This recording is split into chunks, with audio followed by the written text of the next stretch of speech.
स्वागत है आप सभी का रंतेश एडू क्लब यूट्यूब चैनल पर। और हम कक्षा 10वीं सीजी बोर्ड गणित के अध्याय 2 के सभी प्रश्नावली को हल करने के बाद कुछ महत्वपूर्ण उदाहरणों पर चर्चा कर रहे हैं, उसको समझने का प्रयास कर रहे हैं। चूंकि ये बहुत महत्वपूर्ण है और ऐसे क्वेश्चन अक्सर सीबीएसई में भी और सीजी बोर्ड के परीक्षा में भी आता है। तो चलिए देखते हैं हम उदाहरण क्रमांक 13। प्रश्न कहता है कि 2 अंकों वाली एक संख्या का 7 गुना। जब भी आपके पास प्रश्न आए तो आप पहले अच्छे से मनोयोग से उस प्रश्न को पढ़कर समझने का प्रयास कीजिए। 2 अंकों वाली एक संख्या का 7 गुना अंकों को उलटने पर बनने वाली संख्या के 4 गुने के बराबर है। ठीक है, तो क्या कर रहे हैं, इसको समझने के लिए सबसे पहले तो आप समझिए 2 अंकों की संख्या क्या क्या है। जैसे सबसे पहले हम 2 अंकों की संख्या बात करते हैं, उसके पहले एक अंक की संख्या कितनी होती है, 0 से लेकर के 9 तक। तो 2 अंक की संख्या कौन सी हुई, 10 हुई ना 2 अंकों की संख्या। तो जैसे ही 2 अंकों की संख्या होती है तो हमारे पास 2 अंक दिखते हैं। एक को हम कहते हैं यूनिट डिजिट माने इकाई का अंक, और दूसरा हो जाता है दहाई का अंक। ये बात समझ में आ रही है। चलिए मैं दूसरा नंबर लिखता हूं। मान लो मेरे पास एक नंबर है 25, 2 5। तो हम इसको 25 ही क्यों पढ़े, 52 क्यों नहीं पढ़ दिए भाई, 2 5 क्यों नहीं पढ़े, है ना।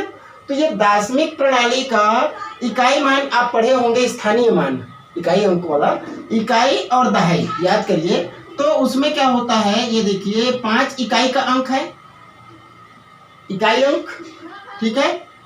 5 क्या है, इकाई का अंक है, और 2 क्या है, दहाई में है। तो ये 2 हो गया दहाई। तो दहाई अंक में क्या करते हैं अपन, 10 का गुणा।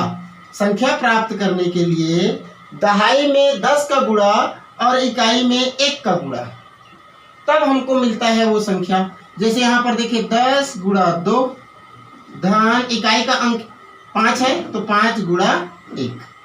तो अब कितना बनेगा, देखिए 10 दूना 20 और 5 एकम 5, कितना बना 25। ये बात समझ में आ रही है। तो जब भी 2 अंकों की संख्या कहेंगे तो आपको क्या करना है, इकाई और दहाई के अंक मान लेने हैं। तो चलिए आइए प्रश्न को हल करते हैं। ये बात समझ में आ गई है यदि आपको तो आसान हो जाएगा। तो हम लिखते हैं, माना कि संख्या के इकाई अंक कोई सा भी ले लेते हैं। जैसे किताब में आपको y बोला है ना, उदाहरण पढ़ेंगे तो इसलिए मैं उसी को ले लेता हूं। माना कि इकाई अंक y तथा दहाई का अंक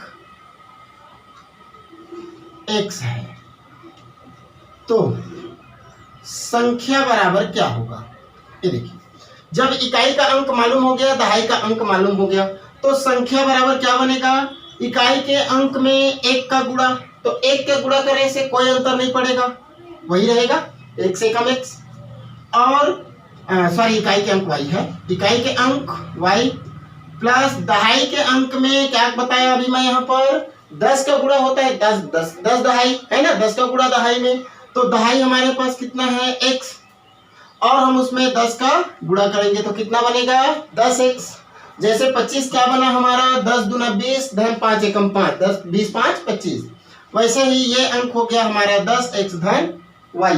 ये बना 2 अंकों की संख्या। ठीक है, चाहे तो आप यहाँ लिख सकते हैं 2 अंकों की संख्या, कितना बना 10x धन y। अब आगे कहता है प्रश्न, अंकों को पलटने पर बनने वाली संख्या। तो हम इसके अंक को पलट देंगे, तो उसको भी लिख लें, अंकों को पलटने पर बनी संख्या। अब देखिए इकाई का अंक दहाई में चला जाएगा, दहाई का अंक इकाई में आ जाएगा। यानी आप शुरू में ही यदि इकाई का अंक x मान लेते, दहाई का अंक y मान लेते, तो भी कोई गलत नहीं होता, उत्तर वही आता। तो चलिए इसी प्रश्न के आधार पर हम आगे बढ़ते हैं। तो अंकों को उलटने पर बनी संख्या क्या हो जाएगी, 10y। ये देखिए x की जगह y हो गया और y की जगह x। बात समझ में आ गई। अंकों के माने उसको रिवर्स कर दिए है ना, रिवर्स ऑर्डर में लेने पर, है ना। ये हो गया 10y धन x। अब हम देखेंगे, शर्त लगाएंगे।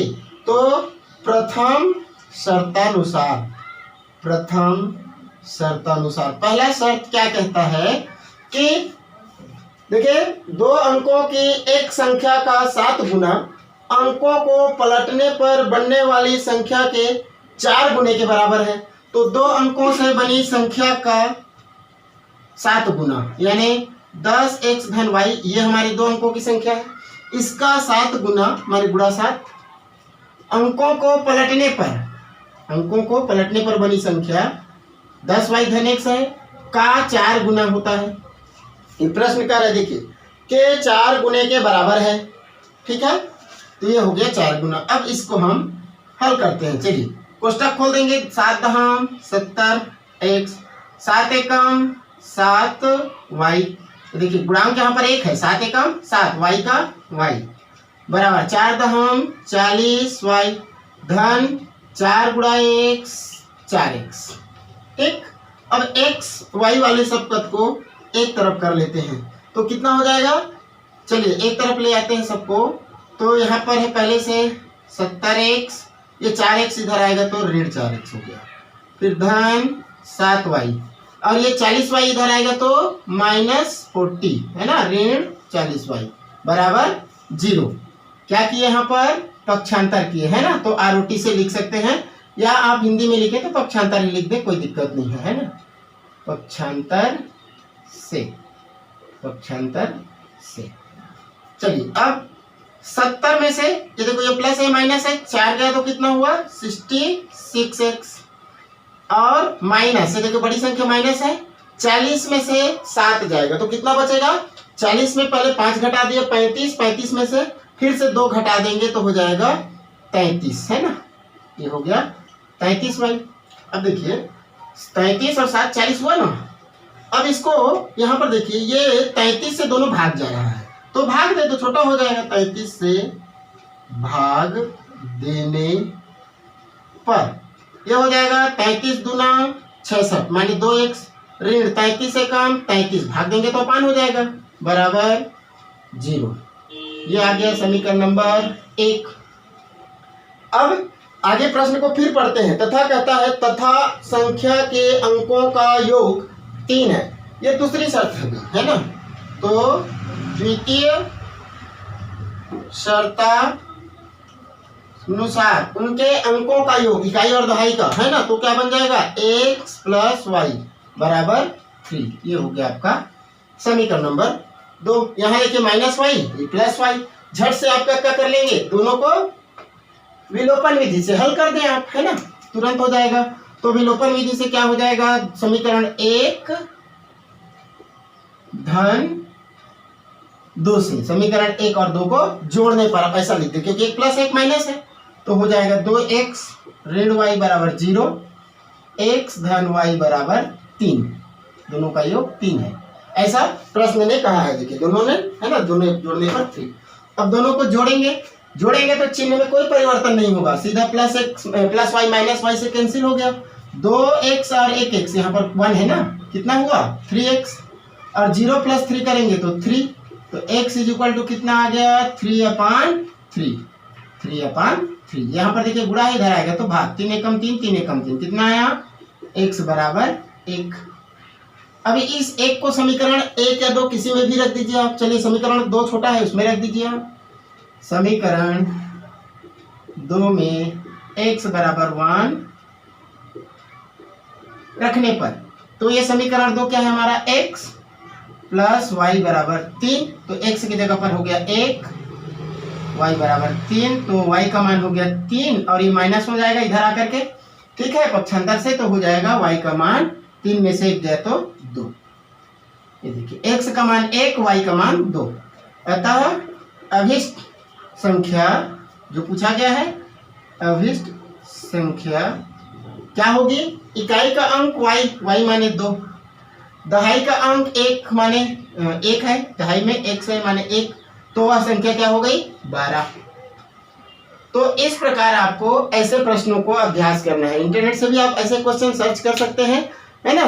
तो उसको अभ्यास करने के लिए आप देखिए हल को बना करके देखते जाइए तो आपको मजा भी आएगा और समझ में भी आ जाएगा अच्छे से। ठीक है, और प्रैक्टिस करते रहिए। मिलते हैं अगले वीडियो में, तब तक के लिए धन्यवाद।